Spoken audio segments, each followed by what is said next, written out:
countdown for blast off. X minus 5, 4, 3, 2, X minus 1, fire.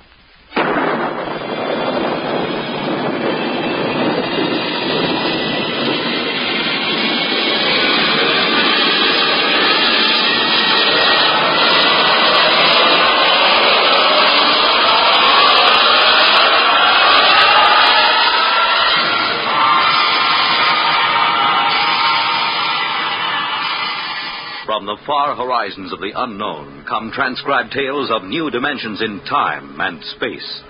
These are stories of the future, adventures in which you'll live in a million, could be years on 1,000 maybe worlds. The National Broadcasting Company, in cooperation with Galaxy Science Fiction Magazine, presents X minus 1.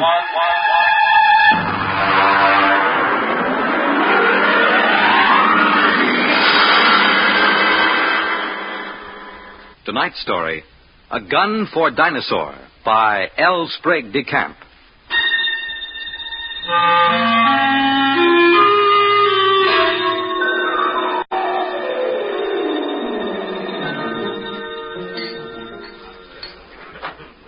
Just whiskey, please. No soda. Ice, Mr. Rivers? Good heavens, no. I have been in America for some time, but not that long. Well, to a fine dinosaur. Well, now, just a moment, Mr. Seligman. I won't take you hunting late Mesozoic dinosaur. Why not? How much do you weigh? About 9 stone? 130 pounds. Yeah, I thought so. It's not heavy enough. But your advertisement. You said safaris arranged to any time well, period. I'll take you to any period in the Cenozoic. I'll get you a shot at any entelodont or even mammoth or mastodon. They have fine heads. But I'll jolly well not take you to the Jurassic or the Cretaceous. You're just too small. But what's my weight got to do with it? Look here, old boy. What did you think you were going to shoot those dinosaurs with? Well, Well, look over here in this case. That's my own gun, a Continental 600. That shoots a pair of Nitro Express cartridges the size of bananas. It's designed for knocking down elephant, not just wounding them, but knocking them base over apex. Well, now, I've handled guns. Look, I've been guiding hunting parties for over 20 years. But I've never known a man your size who could handle a 6-0. It knocks him over. Well, people have killed elephant with lighter guns, even a 375. Yes, but consider an elephant weighs, well, let's say from 4 to 6 ton. You're planning to shoot reptiles weighing 2 to 3 times as much as an elephant. I tell you, Mr. Seligman, I won't take anybody hunting dinosaur who can't handle a 6-0. Look, let's pour another drink, and I'll tell you why. You see, I went into the partnership with the Raja about 5 years ago. I call him that because he's the hereditary monarch of Jaipur. It means nothing, of course. We both wanted to do a bit of hunting again. And Africa's all played out. It's too civilized now. So when we heard of Professor Prohaska's time machine at Washington University, we caught the next plane to St. Louis. The foundation administering the machine had worked out an arrangement splitting the time between scientific parties and hunters who wanted to try their luck at prehistoric game. Hunters paid through the nose, of course, to support the project. Well, it was about our 5th safari that Courtney James showed up. He's what you chaps call a playboy. He's a big bloke, handsome in a way, florid, beginning to turn to fat. He was on his 4th wife. And when he showed up at the office with a blonde, I assumed that this was the 4th Mrs. James. But he left her in the outer office and corrected my assumption. Bunny? Oh, no, she's not my wife. My wife is in Mexico, I think, getting a divorce. But Bunny here would like to go along. I'm sorry. We don't take ladies. Not to the late Mesozoic. If she wants to go, she'll go. She skis and flies my airplane, so why shouldn't There are enough risks at 85 million BC without adding to them. I'm sorry, but it's against the firm's policy. Now, look here. I'm paying you a lot of money. I'm entitled... You can't hire me to do anything against my best judgment. Now, if that's how you feel, get another guide. All right. But let me tell you...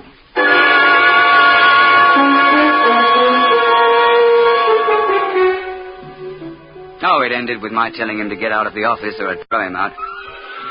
And I was thinking sadly of all that lovely money that James would have paid me.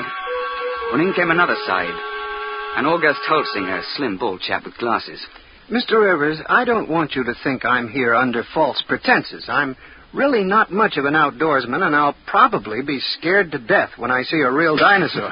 Well, most of us are frightened at first, but it doesn't do to speak of it. Well, you see, I've always run a grocery store till my uncle died, and Well, I've got a great deal of money now. Uh-huh.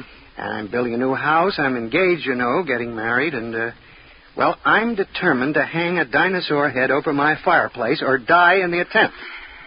A ceratopsian, I think. That's the one with the big horned head and the frill over the neck, isn't it? Well, you want to think twice about that, If you put a 7-foot Triceratops head into a small living room, there's apt to be no room left for anything else.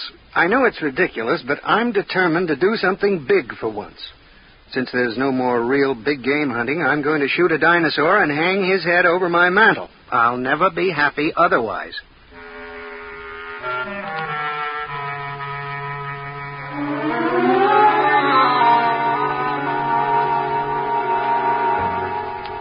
The Raja and I decided to make it to the Middle Cretaceous. That's about 85 million years ago.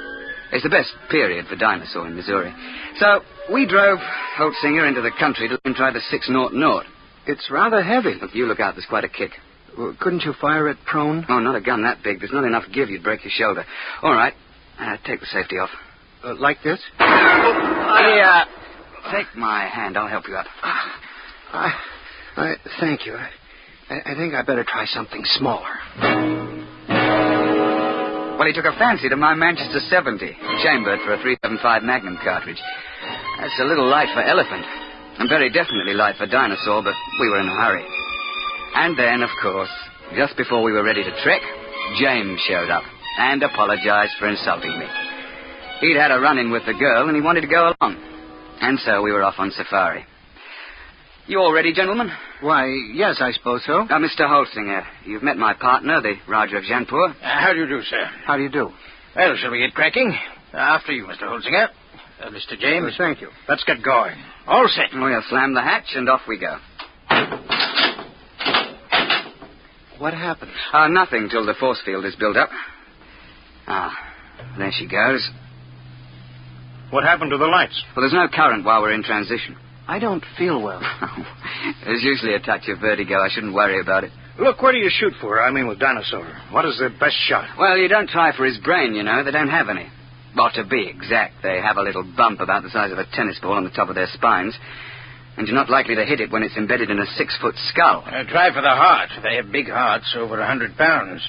An exploding shell in the heart will slow them down, at least. Oh, I see. Why do we have to go so far for game? Why couldn't we just go back 50 years and shoot lions in Africa? Well, the machine won't work more recently than 100,000 years ago. Why? Well, look, I'm no four-dimensional expert on the subject, but it has something to do with what they call time paradox. If people could go back to recent times, they might do something to affect history or kill their own grandfather, And there's also some kind of taboo about sending people back to the same time again. There's paradoxes. Mustn't have them. What would happen? I'm not sure, but the university isn't taking chances. They've got about a billion years to cover. They won't run out of eras. Hello? Here we go. Oh, cheers, eh? Well, that's done it. April 24th, 85 million years B.C. Now then, careful. Keep the safety on your gun. And don't shoot unless I give the word. Why? Why should we have to wait for you? Because I'm responsible for everything you do. Especially if something goes wrong. I say, Roger, open the door, will you?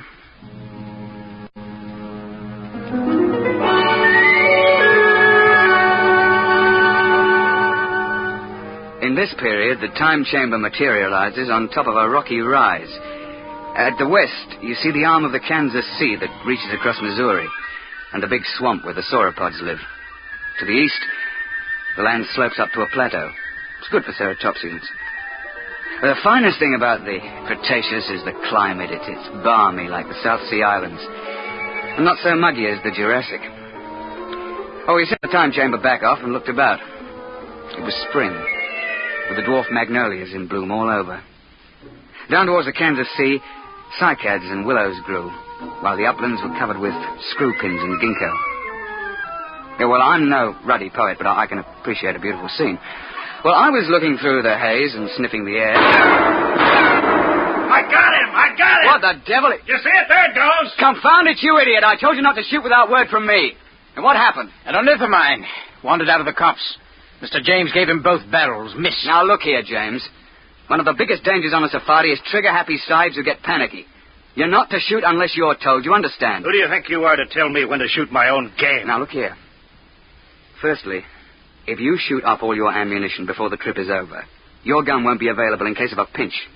And secondly, if you empty both barrels, what would happen if a big theropod should charge before you could reload? And finally, it's not sporting to shoot everything in sight. Is that clear? All right. All right. Well, now then. First task is fresh meat.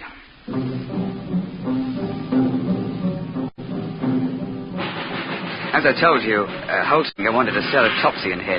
James insisted on a Tyrannosaur. Then everybody would think that he'd shot the most dangerous game. The fact is that Tyrannosaur's overrated. But everybody's read about the tyrant lizard, and, well, he does have the biggest head of the theropods. Oh, and he'll snap you up if he gets the chance, no fear. Oh, we started off searching for meat. The Raja and I put the sahibs in front. Yet we tell them it's so that they'll get the first shot, which is true, but another reason is that they're always tripping and falling with their guns cocked, and if the guy were in front, he'd get shot.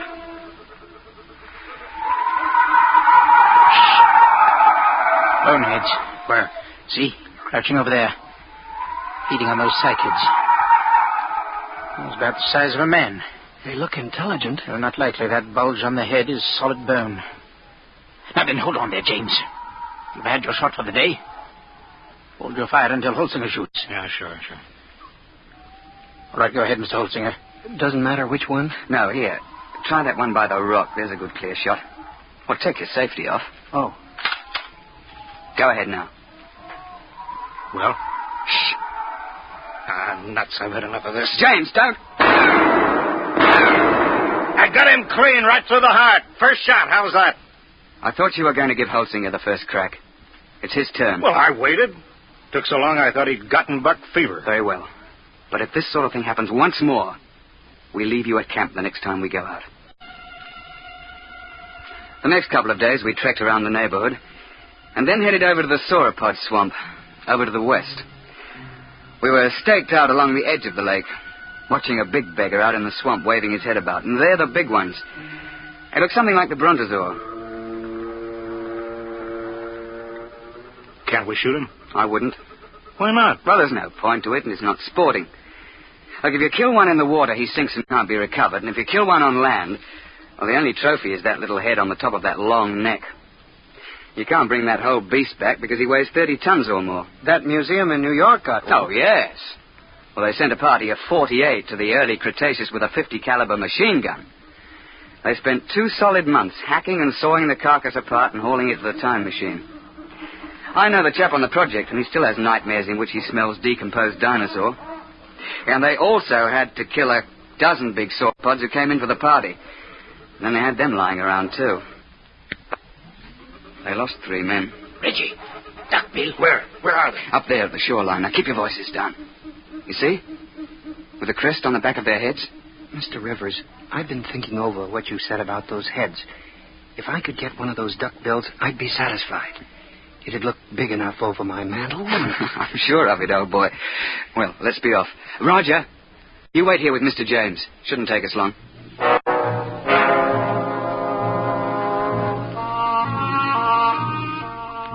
Holt and I crept along the shoreline, narrowing the range to the duckbills. I think I can make the shot from here. I'll be ready in a minute. My shoe is loose. He's getting away. I won't get a shot. I'm afraid Mr. James has fired both barrels again.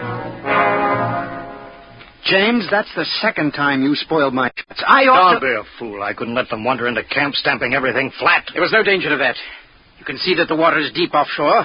It's just that our trigger-happy Mr. James can't see any animal without shooting. And if it did get close, all you have to do is to throw a stick of firewood at it. They're perfectly harmless. But how was I to know? I believe I mentioned it. Well, what are we on this miserable trip for, except to shoot things? There are certain rules, you know. You call yourselves hunters. I'm the only one who was hitting anything. Now, just a moment, old man. You're behaving like a confounded skite with more money than brains. I should never have brought you along. Well, that's how you feel. Give me some food and I'll go back to the base by myself. Now, don't be a bigger ass than you can help. That's quite impossible. All right, I'll go alone. I wouldn't want to pollute your air with my presence. Yeah, that's an attractive thought, Reggie, but we can't let him go. He'll get lost or starve. All right, I'll go after him.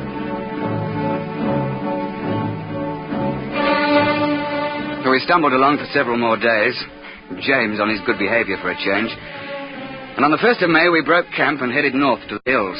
That was hot and sticky. And we were soon panting and sweating like horses when I picked up the smell of carrion and heard the thrumming of the flies. We found a huge ceratopsian lying dead in a little hollow on the edge of the copse. He must have weighed 6 or 8 tons alive. Why couldn't I have gotten him before he died? That would have made a darn fine head. On your toes, chaps. The sauropod that's been at this carcass is probably nearby. How do you know? We see how the hide's been ripped off and the bones are scattered. Sauropods will hang around a carcass like this for weeks, gorging and then sleeping their meals off for days at a time. What do we do?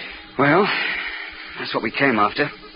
Look, Roger, you take Mr. James through that way, and we'll parallel you 40 feet distant. Now keep your eyes open. It'll be hard to see in these woods unless you're right on top of him.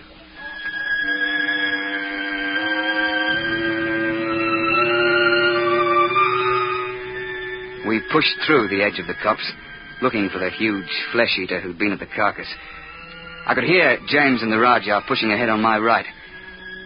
We were separated by a gully when I heard a noise ahead on our left. What is it? I don't know. Take the safety off your gun. Oh, there it is. It's one of those boneheads. Ah, well, they're not dangerous at any rate. But be careful. That sauropod might still be around. I've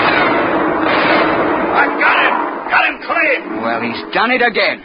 He shot the bonehead. I've got him!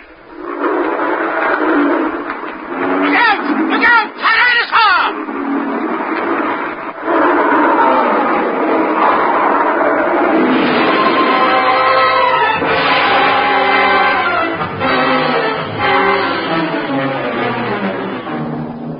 The Tyrannosaur heaved his head out of the shrubbery just in front of us.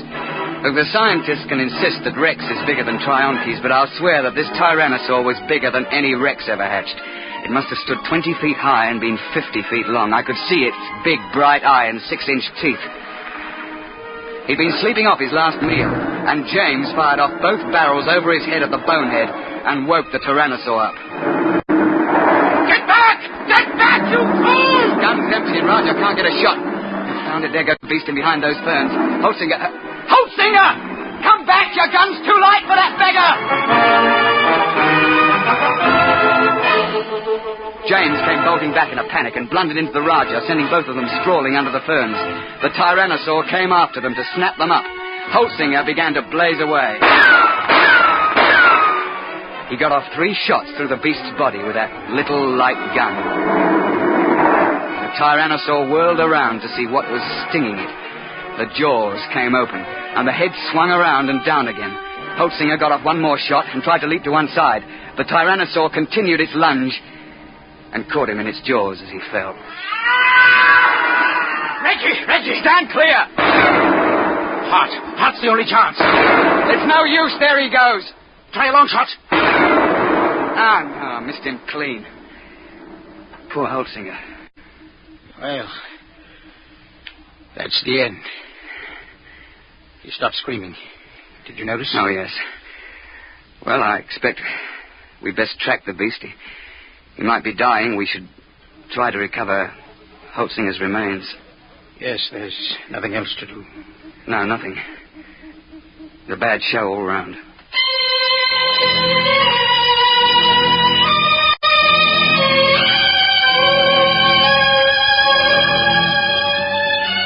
An hour later, we gave up and went back to the glade looking very dismal. Where have you two been? We were occupied. The late Mr. Holsinger. Remember? You shouldn't have gone off and left me. None of those things might have come along. Isn't it bad enough to lose one hunter through your stupidity? What? Sure, you put us in front of you, so if anybody gets eaten, it's one of us. That's... You stinking little swine. If you hadn't been a first-class idiot and blown those 2 barrels again, this never would have happened. Holsinger died trying to save your worthless life. And I wish he'd failed. All right, I ought to... Now then, my leatherbuck, I'm glad you did that. It gives me a chance I've been waiting for. Now get up, and I'll be glad to finish off. You won't finish anybody off. All right, put your hands up. Both of you. Put that gun away. Don't be an idiot. I won't let anybody do that to me. You can't get away with murder. Why not? Won't be much left of you after you're hit with a 600 explosive shell. Nobody could prove anything. They can't hold you for a murder 85 million years old. The statute of limitations, you know. Nice work, Roger, old chap. Yes. Cretaceous rock. Doesn't quite have the balance of a cricket ball, but it's a bit harder, what? Well, suppose we tie this chap up and take him back to camp.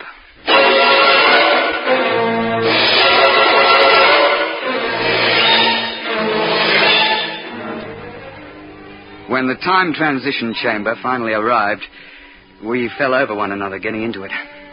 We dumped James in a corner and threw the switches. You two should have killed me back there. Why? You don't have a particularly good head. You wouldn't look at all well over a mantle. You can laugh, but I'll get you someday. Well, close quarters, isn't it? Someday I'll find a way. I'll find a way and I'll get off scot-free, too. My dear chap, if there was some way to do it, I'd have you charged with Holsinger's murder. Look, you'd best let well enough alone. No, I'll kill you. Both of you. Somehow. Cigarette, Roger? Thanks.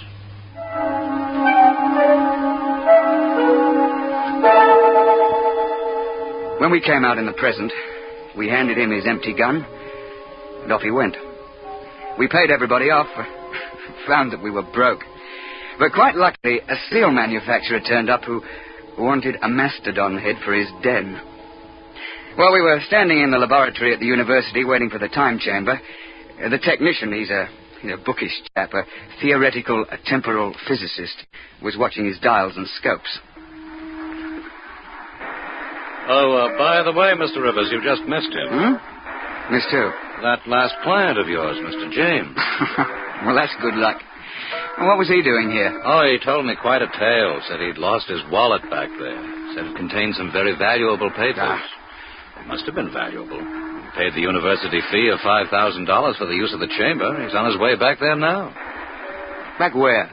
Well, he told me to send him back a few minutes before you arrived the last time. Then he could see himself drop the wallet. He's going to stand there and watch himself come out? Yeah, but, doesn't that create what you chaps call a paradox? What happens when a man tries to occupy the same time twice? No, we don't know. It's never been tried before. Oh, we tried to warn him, but he insisted. Yes, I know. He's a headstrong chap. Still, you wouldn't think he'd chance it just for the sake of a wallet. Was he armed? Yes. He had a .375 Express. .375? Well, that's odd. He knows it's too light for Dinosaur. Yes, but not too light for a man. I say, Roger, you don't think Mr. James is lurking behind a bush back there until we show up again? And planning to pot us as we step out? That's impossible. We already did step out of the chamber and nothing happened. Yeah, but that was before Mr. James was waiting with an express rifle cocked. Hey, Doctor? What, you mean he's planning to murder the two of you? Well, I wouldn't be a bit surprised. I don't suppose there's anything you could do to stop the process now. No, it's too late. The chamber's in transition now. Look, hadn't you better get out of here before he kills you? Well, there's no point in running. If Mr. James's theory is right, we've both been dead for 85 million years. We might as well wait and see what happens. Transition point coming up. Well, it's been quite a world up to this point. Hey, Roger? Yes, right.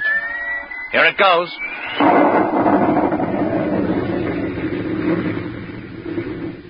Reggie, are you all right? Well, I seem to be. What happened? The time chamber. It's back. We'd better get it open.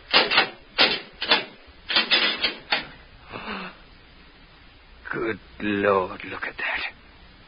Ghastly, isn't it? Where did it come from? I'm not sure.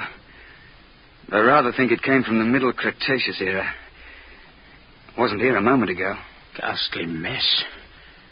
Looks as if every bone was pulverized and every blood vessel burst. I dare say. But that's his gun, all right.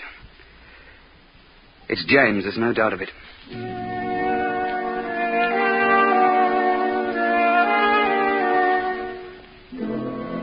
So, that's the story, Mr. Seligman. Of course, I don't understand the mathematics, but the idea's rather easy to grasp.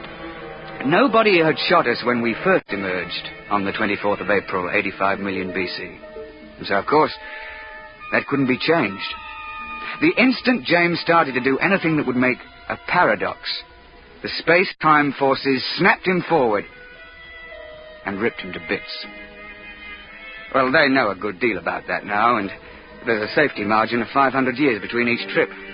You can't have paradoxes, you know. It just isn't done. And you see, I'm a lot more careful now. I shouldn't have taken James when I knew what a spoiled, unstable sort he was. Or Holtzinger either, when I saw that he was too small to shoot a dinosaur gun. With a heavier gun, he'd probably have knocked the Tyrannosaur down and saved his own life. So, Mr. Seligman, that's why I won't take you to that period to hunt. I'm sorry, but you're just too light. You're not big enough to handle a gun for dinosaur.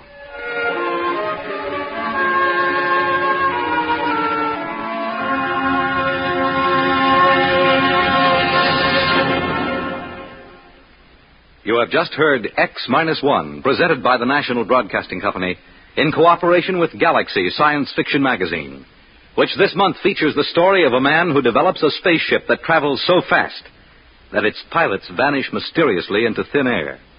Read the Vaughn Shelton story, Point of Departure, in Galaxy Magazine, on your newsstand now. Tonight, by transcription, X-1 has brought you A Gun for Dinosaur, a story from the pages of Galaxy, written by Sprague de Camp, patent consultant and one of our leading authors of science fiction. It was adapted for radio by Ernest Kenoy. Featured in the cast were Alastair Duncan, Wendell Holmes, John Gibbon, Donald Buca, Warren Parker, and Alan Hewitt. Your announcer, Fred Collins. X-1 was directed by Daniel Sutter and is an NBC Radio Network production.